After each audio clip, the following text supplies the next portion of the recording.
Nascido no estado de Iowa em 1874, Herbert Clark Hoover foi presidente dos Estados Unidos da América de 1929 a 1932.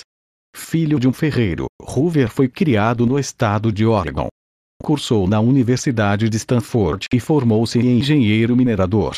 Foi durante o seu mandato que a Bolsa de Valores de Nova York quebrou, gerando uma enorme recessão econômica, que seria conhecida posteriormente como a Grande Depressão. Antes de chegar à presidência, Herbert Hoover foi nomeado como secretário de Comércio, em 1921, pelo então presidente Warren Harding. Ficou no cargo até 1928, quando saiu para concorrer à presidência. Hoover tinha uma mentalidade diferente para a época. Ele acreditava que durante as recessões o governo não deveria ficar de braços cruzados assistindo o ciclo de liquidacionismo da economia. Ele acreditava que o governo deveria intervir para tentar salvar as empresas, os empregos e os salários. Algo totalmente inédito para a época no cenário americano. Em todas as recessões anteriores à de 1929, nenhum governo, a âmbito federal, interveio nesse processo. Sempre deixou a economia curar-se por si mesma. Essa foi a sua opinião durante a recessão de 1920, em que o PIB americano caiu de 88 bilhões para 73 bilhões em 1921, uma queda que foi superior à do ano 1930. E um desemprego de 5,2% para 11,7%. Felizmente, o presidente Harding não aderiu à ideia de seu secretário e não interveio na economia. E em 1922, a economia americana já voltava a crescer, assim como os empregos. Esta foi a última vez em que foi permitido à economia curar-se a si mesma sem nenhuma intervenção estatal. Em março de 1929, Herbert Hoover assume a presidência, 7 meses antes da quebra da Bolsa. Durante o período de 1924 a 1929, as ações no mercado valorizaram-se absurdamente, principalmente em 1928. Era um claro sinal de bolha prestes a estourar.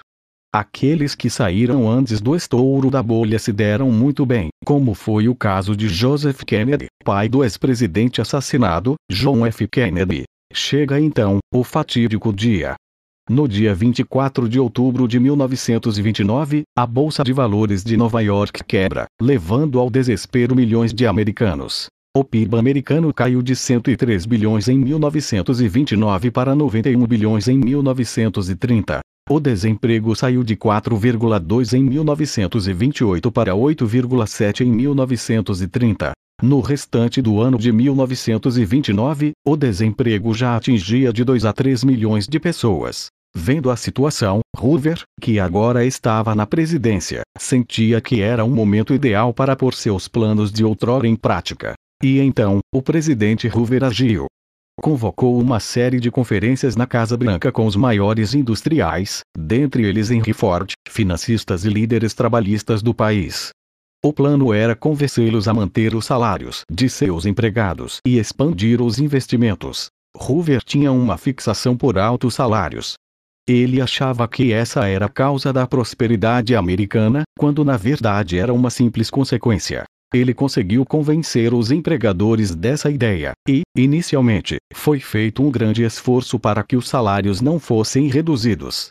Em um cenário de recessão, isso só contribuiu para o desemprego em massa e o prolongamento da recessão. Além dessa medida intervencionista, Hoover iniciou uma série de obras públicas federais na tentativa de combater o desemprego e gordos subsídios ao setor agrícola para evitar que os preços caíssem.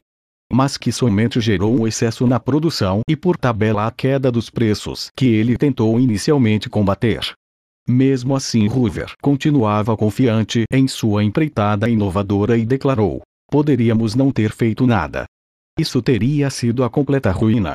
Em vez disso, enfrentamos a situação com propostas às empresas privadas e ao Congresso, com o mais gigantesco programa de defesa e de contra-ataque econômicos jamais criado na história desta república. Nós o colocamos em ação. Nenhum governo em Washington até agora considerou que tivesse tanta responsabilidade em assumir a liderança em momentos como esse. Pela primeira vez na história da depressão, os dividendos, os lucros e o custo de vida foram reduzidos antes de os salários sofrerem. Eles foram preservados até que o custo de vida tivesse caído e os lucros tivessem praticamente sumido. Hoje eles são os maiores salários reais do mundo. Criar novos empregos e dar a todo o sistema um novo sopro vital. Nunca antes na história deste país algo foi planejado para fazer tanto pelo homem e pela mulher comuns. Alguns economistas reacionários insistiram que deveríamos permitir que a liquidação acontecesse até chegarmos ao fundo. Determinamos-nos a não seguir o conselho desses liquidacionistas que queriam nos levar até o fim amargo, e ver todos os devedores dos Estados Unidos levados à falência, e a poupança do nosso povo destruída. Vem então uma nova medida intervencionista. A tarifa Smoot-Hawley, que aumentava os tributos sobre as importações na tentativa de favorecer os produtores nacionais, mas que somente resultou na queda das exportações e mais desemprego. A taxa de desemprego, que estava em 8% em 1930, saltou para 16% em 1931. Imigração.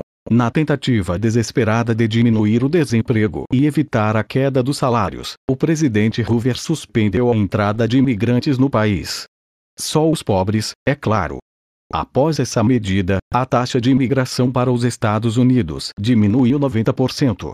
Em dezembro de 1931, Hoover, em sua mensagem anual ao Congresso, fala: muitos empreendimentos foram organizados e progrediram no último ano para enfrentar as novas emergências, em constante mudança, com que nos deparamos o tempo inteiro.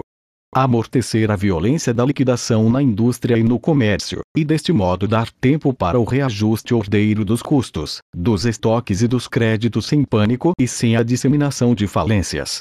1932 chega. Neste ano é aprovada no Congresso americano o Revenue Act. A Lei de Receitas, um dos maiores aumentos de impostos promulgados em tempos de paz nos Estados Unidos. Foram aumentados impostos sobre consumo. A venda de gasolina, automóveis e energia elétrica passou a ser tributada. O imposto de renda de pessoa física aumentou drasticamente, da seguinte maneira: a alíquota normal aumentou de uma faixa de 1,5% a 5% para 4% a 8%. As deduções pessoais foram bastante reduzidas, e a restituição de 25% foi eliminada. As sobretaxas subiram enormemente, de um máximo de 25% para 63% sobre as rendas mais altas. Além disso, o imposto de renda das empresas aumentou de 12% para 13,4%, e uma isenção para pequenas empresas foi eliminada. Apesar do drástico aumento tributário, a receita total de 1932 caiu. As receitas totais do governo, em todas as instâncias, caíram de 12,4 bilhões de dólares para 11,5 bilhões de dólares. No fim de 1932, o desemprego já batia 23,6%. Hoover termina seu mandato em março de 1933 de forma melancólica e, naturalmente, não conseguindo se reeleger.